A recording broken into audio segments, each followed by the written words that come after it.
Sir ನಮಸ್ತೆ. ನಮಸ್ತೆ. ಇವಾಗ ಬೈಕ್ ಟ್ಯಾಕ್ಸಿ ಏನು ಸ್ಟಾಪ್ ಆಗಿತ್ತು. ಹೌದು. ಬಟ್ ಇವಾಗ ಮತ್ತೆ ರ್ಯಾಪಿಡೋ ಮತ್ತೆ Ola Uber bike taxi run ಆಗ್ತಾ ಇದೆ. ಏನ್ ನಿಮ್ಗೆ ಏನಾದ್ರು ಮಾಹಿತಿ ಬಂತಾ ಯಾವ ರೀತಿ ಅಂತ? ಅದೇ ಸಾಕಷ್ಟು ಜನ ಡ್ರೈವರ್ಸ್ಗಳು ನಮಗೆ ವಾಟ್ಸಾಪ್ ಅಲ್ಲಿ ಮತ್ತೆ ಫೇಸ್ಬುಕ್ ಮೆಸೆಂಜರ್ ಗಳಲ್ಲೂ ಕೂಡ ಸ್ಕ್ರೀನ್ ಶಾಟ್ ಗಳನ್ನ ಕಳಿಸ್ತಿದ್ದಾರೆ. ಕೆಲವರು ಸೋಷಿಯಲ್ ಮೀಡಿಯಾಗಳಲ್ಲೂ ಕೂಡ ಬೈಕ್ ಟ್ಯಾಕ್ಸಿ ರನ್ ಆಗ್ತಿರುವಂತದ್ದು ಅವ್ರೇನು ಆಪ್ ಅಲ್ಲಿ ಬೈಕ್ ಗಳು ಕಾಣಿಸ್ತವೆ ಆ ಸ್ಕ್ರೀನ್ ಶಾಟ್ ಗಳನ್ನ ತಗೊಂಡು ಸಾಮಾಜಿಕ ಜಾಲತಾಣಗಳಲ್ಲಿ ಪೋಸ್ಟ್ ಮಾಡ್ತಿರುವಂತದನ್ನ ನಾವು ಗಮನಿಸಿದೀವಿ. ನಾನು ಸಹ ನನ್ನ ಮುಖಪುಟ ಮುಖಾಂತರ ಮಾಹಿತಿ ತಿಳಿಸಿದೀವಿ. ಈಗ ನಿಮ್ಗೆಲ್ಲ ಗೊತ್ತಿರೋ ಹಾಗೆ ಹೈಕೋರ್ಟ್ ಇನ್ನು ಯಾವುದೇ ರೀತಿಯ ತೀರ್ಪನ್ನ ಕೊಟ್ಟೇ ಇಲ್ಲ. ನೀವು ಬೈಕ್ ಟ್ಯಾಕ್ಸಿನ ರನ್ ಮಾಡ್ಕೊಳ್ಳಿ ಅಂತ ಹೇಳಿ ಯಾವುದೇ ರೀತಿಯ ಆನ್ಲೈನ್ ಆಪ್ ಸಂಸ್ಥೆಗಳಿಗೂ ಕೂಡ ತಿಳಿಸಿಲ್ಲ. ಮತ್ತೆ ಸರ್ಕಾರಕ್ಕೂ ಕೂಡ ಬೈಕ್ ಟ್ಯಾಕ್ಸಿ ಅವರು ರನ್ ಮಾಡ್ಕೊಳ್ಬಹುದು ಅನ್ನೋ ರೀತಿಯಲ್ಲೂ ಕೂಡ ಆದೇಶ ಕೊಟ್ಟಿಲ್ಲ. ಇಲ್ಲಿ ಹಿಯರಿಂಗ್ ಡೇಟ್ಗಳು ನಡೀತಾ ಇದಾವೆ ಅಷ್ಟೇ. ಆ ಹಿಯರಿಂಗ್ ಡೇಟ್ಗಳು ನಡೆದಾಗೆಲ್ಲ ವಾದ ವಿವಾದಗಳು ಲಾಯರ್ಗಳು ನಡೆಸ್ತಾ ಇದ್ದಾರೆ.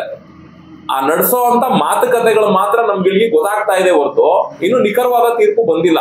ಈಗ ನಡೆದಂತಹ ತೀರ್ಪಲ್ಲಿ ಏನಂತ ಹೇಳಿದೆ, ಸೆಪ್ಟೆಂಬರ್ 22ಕ್ಕೆ ಅಂದ್ರೆ 4 ವಾರದಿನ ಗಡುವನ್ನ ಕೊಟ್ಟಿದ್ದಾರೆ. ಸರ್ಕಾರ ಈ ಒಂದು ಬೈಕ್ ಟ್ಯಾಕ್ಸಿ ನೀವು ಲೀಗಲ್ ಮಾಡ್ಕೊಳ್ಳೋದಕ್ಕೆ ಏನಾದ್ರೂ ರೂಪುರೇಷೆಗಳನ್ನ ರೆಡಿ ಮಾಡ್ತೀರಾ ಅಥವಾ ಇಲ್ವಾ ಅನ್ನೋ ಒಂದು ಕ್ಲಿಯಾರಿಟಿನ ನಮ್ಗೆ ಕೊಟ್ಬಿಡಿ ಅಂತ ಹೇಳಿ ಹೈಕೋರ್ಟ್ ನ್ಯಾಯಾಧೀಶರು ಕೇಳಿದಾರೆ ಅಷ್ಟೇ. ಅದು ಬಿಟ್ಟು ಇನ್ಯಾವುದೇ ರೀತಿಯ ಬೈಕ್ ಟ್ಯಾಕ್ಸಿಗಳನ್ನ ರನ್ ಮಾಡ್ಕೊಳ್ಳಿ ಅನ್ನೋ ರೀತಿಯಲ್ಲಿ ಯಾವ ಅಗ್ರಿಗೇಟರ್ ಆಪ್ ಸಂಸ್ಥೆಗಳಿಗೂ ಹೇಳಿಲ್ಲ. ಇಲ್ಲಿ ಇವ್ರೇನ್ ಮಾಡಿದ್ದಾರೆ, ಪಾರ್ಸಲ್ ಅನ್ನೋ ಒಂದು ಹೆಸರಲ್ಲೂ ಕೂಡ ಕದ್ದು ಮುಚ್ಚಿ ಹೈಕೋರ್ಟ್ ಹೇಳಿದ್ರು ಕೂಡ ಸೇವೆನ ಕೊಡ್ತಾ ಇರುವಂತದ್ದು ಕೂಡ ಕಂಡು ಬರ್ತಾ ಇದೆ.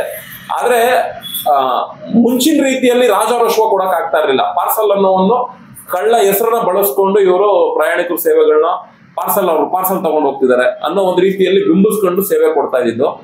ಈಗ ಏಕಾಏಕಿ ರಾಜಾರೋಷವಾಗಿ ಸೇವೆ ಕೊಡ್ತಾ ಇರುವಂತದ್ದು ಕಂಡು ಬರ್ತಾ ಇದೆ. ಈಗ ನಿಮ್ಗೆಲ್ಲ ಗೊತ್ತಿರೋ ಹಾಗೆ ಸಂಘಟನೆಗಳು ಹೋರಾಟಗಳು ಮಾಡಿದಾವೆ. ಹಲವಾರು ಜನ ಇದರಲ್ಲಿ ಕೇಸಸ್ಗಳು ಕೂಡ ಹಾಕ್ಸ್ಕೊಂಡಿದೀವಿ.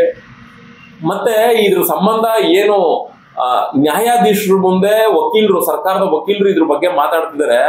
ಕರ್ನಾಟಕದ ಜನತೆಗೂ ಕೂಡ ಗೊತ್ತಿದೆ, ವೈಟ್ ಬೋರ್ಡ್ ಅಲ್ಲಿ ಪ್ರಯಾಣಿಕರು ಸೇವೆ ಕೊಡಕ್ ಬರೋದೇ ಇಲ್ಲ. ಅದ್ರಲ್ಲಿ ಏನೇ ಅಪಘಾತಗಳು ಸಂಭವಿಸಿದ್ರು RC ಮಾಲೀಕ ಜವಾಬ್ದಾರ ಆಗ್ತಾನೆ, ಹಂಗಾಗಿ ಮಾಡಬಾರ್ದು ಅನ್ನೋ ಒಂದು ವಿಚಾರನೂ ಕೂಡ ಎಲ್ರಿಗೂ ಕೂಡ ಗೊತ್ತಿದೆ.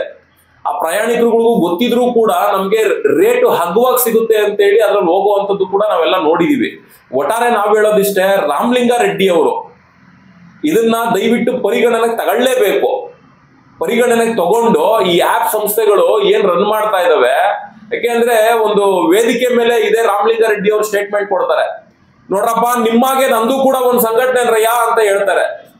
ಹಂಗಿದ್ಮೇಲೆ ಆ ಸಂಘಟನೆಗೆ ನೀವು ಕೂಡ ನಾಯಕರಾಗೇ ಇರ್ತೀರಾ ಅಲ್ವಾ? ಯಾಕೆಂದ್ರೆ ನಿಮ್ಗೆ ಸರ್ಕಾರ ಮಂತ್ರಿಗಿರಿ ಕೊಟ್ಟಿದೆ, ಪವರ್ ಕೊಟ್ಟಿದೆ, ಮತ್ತೆ ಇಲಾಖೆನ ಹ್ಯಾಂಡಲ್ ಮಾಡುವಂತ ಕೆಪಾಸಿಟಿ ನಿಮ್ಗೆ ಕೊಟ್ಟಿದೆ. ಅಷ್ಟು ಸಾಲದು ಅಂತ ನಿಮ್ಮಾಗೆ ನಂದು ಕೂಡ ಒಂದು ಸಂಘಟನೆ ಅನ್ಕೊಂಡು ಆಟೋ ಚಾಲಕರಿಂದ ಬೆಳ್ಳಿ ಕಿರೀಟನ ನೀವು ತಗೊಂಡಿದ್ದೀರಾ. ಇಂಥ ಒಂದು ಮನಸ್ಥಿತಿ ಇರುವಂತ ನೀವು ವ್ಯಾಲಂಟ್ರಿ ಆಗಿ ನಿಮ್ಮ ಸಾರಿಗೆ ಇಲಾಖೆಗೆ ಈ ಕೂಡಲೇ ನೀವು ಸಂದೇಶ ಕೊಡ್ಬೇಕಾಗ್ತದೆ. ಹೈಕೋರ್ಟ್ ಇಂದ ಯಾವುದೇ ರೀತಿಯ ನಿರ್ದೇಶನಗಳು ಬರ್ದಿಲ್ಲದೆ ಇರೋ ಕಾರಣ ಇವರು ಅನಧಿಕೃತವಾಗಿ ಮತ್ತೆ ಸೇವೆನ ಕೊಡೋದಕ್ಕೆ ಶುರು ಮಾಡಿದ್ರು ಅಂದ್ರೆ ಆ ಸಂಸ್ಥೆಗಳನ್ನ ಇವರು ಸೀಲ್ ಮಾಡಬೇಕು.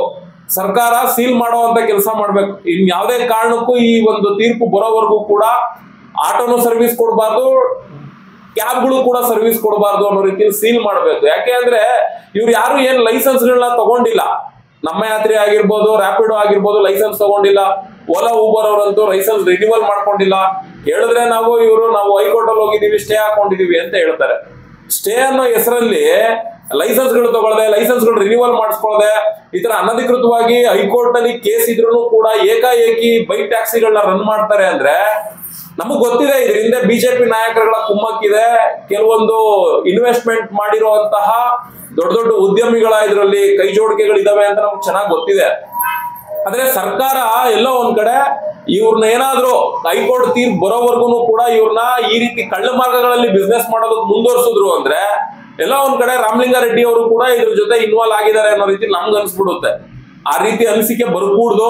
ಯಾಕೆ ಅಂದ್ರೆ ಅವರು ಈ ಒಂದು ಸಾರಿಗೆ ಸಚಿವರಾಗಿರೋದ್ರಿಂದ, ಮತ್ತೆ ನಾನು ಕೂಡ ಒಬ್ಬ ಸಂಘಟನೆಯ ನಾಯಕ ಅಂತ ಹೇಳಿರೋದ್ರಿಂದ, ಮತ್ತೆ ಚಾಲಕರುಗಳ ಬಳಿ ಬೆಳ್ಳಿ ಕಿರೀಟ ತಗೊಂಡಿರೋದ್ರಿಂದ ಅವರು ಋಣಿಯಾಗಿರ್ಬೇಕು ಇವರು. ಯಾಕೆ ಅಂದ್ರೆ ಚುನಾವಣೆ ಸಂದರ್ಭದಲ್ಲಿ ಚಾಲಕರನ್ನೆಲ್ಲ ಸೇರಿಸಿ ನನ್ನ ಮಗಳು ಎಲೆಕ್ಷನ್ಗೆ ನೀವೆಲ್ಲ ಸಪೋರ್ಟ್ ಮಾಡಬೇಕು ಅಂತೇಳಿ ಚಾಲಕರ ಹತ್ರನು ಕೂಡ ಬಂದು ಮಾತಾಡಿರುವಂಥದ್ದನ್ನು ಕೂಡ ನಾವು ನೋಡಿದೀವಿ. ಹಂಗಾಗಿ ನಾವ್ ಹೇಳೋದಿಷ್ಟೇ, ರಾಮಲಿಂಗಾರೆಡ್ಡಿ ಅವರೇ, ಆದಷ್ಟು ನೀವು ಈ ಬೈಕ್ ಟ್ಯಾಕ್ಸಿನ ನಿಲ್ಸೋದಕ್ಕೆ ಈ ಕೂಡಲೇ ಅಧಿಸೂಚನೆನ ಕೊಡ್ಬೇಕು. ಯಾಕೆಂದ್ರೆ ನೋಡಿ, ನಿಮ್ಮ ವಿರುದ್ಧವಾಗಿ ಇಲ್ಲಿ ಯಾರೇ ಧ್ವನಿ ಎತ್ತಿ ಮಾತಾಡ್ಬಿಟ್ರು ಅವ್ರ ಮೇಲೆ ಕೇಸ್ಗಳಾಗ್ತೀರಾ. ಯಾಕೆಂದ್ರೆ ನಿಮ್ಮ ನಡೀತಿರುವಂತ ವಿದ್ಯಮಾನಗಳನ್ನ ನಾವು ಗಮನಿಸಿ ಪ್ರಶ್ನೆ ಮಾಡಿ ಕೇಳಿದ್ರೆ ಅಂತವ್ರ ಮೇಲೆ ಕೇಸ್ಗಳಾಗ್ತೀರಾ, FIR ಮಾಡಿಸ್ತೀರಾ, ಅವ್ರನ್ನ ಕೋರ್ಟ್ಗೆ ಅಲಿಯುವಂತ ರೀತಿಲೆಲ್ಲ ಮಾಡಿಸ್ತಾ ಇದ್ದೀರಾ. ಅಂದ್ರೆ ನಿಮ್ಗೇನು, ನೀವು ಅಧಿಕಾರದಲ್ಲಿ ಇರೋವರೆಗೂ ಕೂಡ ನಿಮ್ಗೆ ಬಕೆಟ್ ಇಟ್ಕೊಂಡಿರ್ಬೇಕಾ ನಾವು, ಇಲ್ಲ ನಿಮ್ಮನ್ನ ಹೊಗಳ್ಕೊಂಡೇ ಇರ್ಬೇಕಾ ನಾವು?